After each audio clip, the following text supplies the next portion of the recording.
Et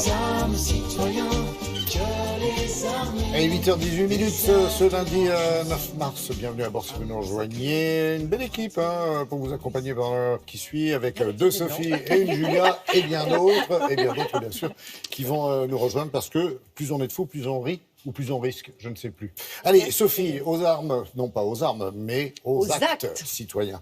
C'est le nom de cette série que nous commençons aujourd'hui avec une série de reportages à l'occasion des municipales réalisés dans différentes régions de notre si joli pays pour parler de toutes ces initiatives très intéressantes et qui peuvent ou qui pourraient inspirer nos élus ou nos futurs élus. On va parler chômage avec cette opération Territoire zéro chômeur. C'est de l'utopie ? Alors écoutez, non, puisque ça existe. Alors ça part du préambule de l'article 5. Je recommence. Ça part de l'article 5 du préambule de la Constitution. Et cet article dit tout simplement que chacun a le devoir de travailler. Ça, pas de problème, tout le monde est d'accord là-dessus. Mais ce qu'on sait moins, que ça dit aussi que tout le monde a le droit d'obtenir un emploi. Et donc, ils sont partis, les initiateurs de cette opération Territoire zéro chômeur, du fait qu'ils allaient donner du travail à ceux qui en étaient très fortement éloignés, en partant de leurs compétences et en leur proposant des emplois qui collaient avec ce qu'ils savaient faire.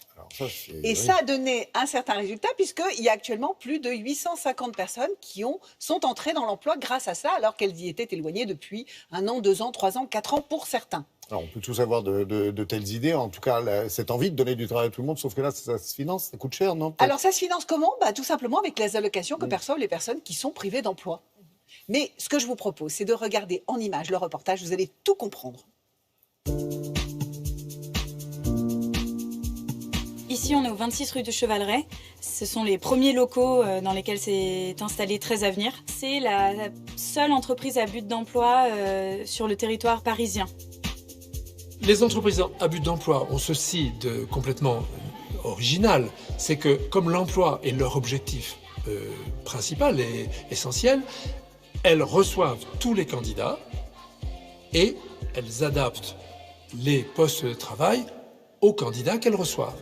Donc il n'y a pas de sélection dans le sens traditionnel. Nous recrutons les gens qui désirent, qui sont privés d'emploi depuis plus d'1 an et malgré leur recherche et leur désir de travailler. Ensuite, avec ces personnes, nous réfléchissons, mais qu'est-ce qu'il y a d'utile à faire ici ? Donc ce sont les personnes rejetées de la vie économique qui, en fait, vont être les acteurs de leur futur emploi. Ici, on pourrait croire qu'à Paris, peut-être tous les services existent déjà, mais c'est loin d'être le cas. On développe des services autour de vraiment de la qualité de vie au travail. On a des conciergeries d'entreprise. On leur propose des balades culturelles commentées du quartier, des balades sportives sur la pause de midi.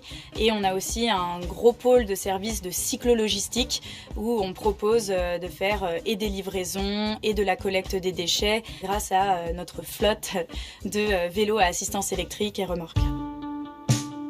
Eh bien, depuis 2017, nous avons 10 territoires qui expérimentent. Et on a créé donc une entreprise dans chaque territoire. Et on a embauché un peu plus de 850 personnes en contrat à durée indéterminée et à temps choisi. On est parfois critiqué par certaines administrations centrales sur le coût en fait, de l'expérimentation, c'est-à-dire sur le fait qu'on active le coût du chômage pour financer une partie de l'emploi. Le coût du chômage longue durée en France est 43 milliards d'euros. Territoire zéro chômage longue durée, ça coûte un peu plus d'1 million d'euros. On pourrait se contenter d'avoir une situation avec 43 milliards d'euros de dépenses dans le chômage longue durée et un chômage de longue durée qui ne cesse d'augmenter. Nous, en fait, à notre échelle, on invente des solutions et c'est, je crois, le plus important. Expérimentation. Voter pour 5 ans sur 10 territoires. Est-ce que ça peut, et est-ce qu'on a envie que ça soit élargi ? Alors, le président Macron s'est engagé à élargir l'expérimentation. Muriel Pénicaud devrait se prononcer là-dessus d'ici le début de l'été. Ce qu'il faut savoir, c'est qu'il y a déjà une centaine de territoires qui se sont positionnés pour pouvoir bénéficier du projet. Tout simplement pourquoi ? Parce que ces entreprises à but d'emploi, elles remplissent des services qui sont absolument indispensables sur les territoires, que ce soit des territoires ruraux ou des territoires citadins. C'est vraiment important qu'ils soient là. Alors, ils se positionnent aussi sur des créneaux qui ne font pas concurrence aux entreprises classiques parce que les entreprises classiques les ont abandonnées parce que c'était pas rentable. D'accord. Donc c'est vraiment, alors voilà. Normalement poursuivi, ça c'est quasi sûr, on ne sait pas dans quelles conditions. D'accord. Puisqu'on parle emploi, une petite info concernant tous ceux qui sont intéressés par le secteur de l'aéronautique. Oui, tout à fait, parce que vous savez que c'est le grand raout en ce moment de l'apprentissage. C'est-à-dire qu'un peu partout en France, on cherche, on s'informe sur les formations d'apprentissage. Ce qu'il faut savoir, c'est que dans le secteur de l'aérien, eh bien, on recrute dans tous les métiers. Donc vraiment, n'hésitez pas. Il y a une opération qui va se mener, une opération porte ouverte au CFA des métiers de l'aérien à Toussus-le-Noble en région parisienne. 800 contrats sont proposés rien que sur ce centre de formation pour apprentis. Et c'était marqué. Voilà, et c'est tant mieux. Merci beaucoup. Rendez-vous même heure demain et durant les 2 semaines qui suivent, bien sûr, pour d'autres initiatives citoyennes comme celle-ci. Demain, par exemple, il sera question de solidarité. On en parlera avec Olivia Scheller. Allez.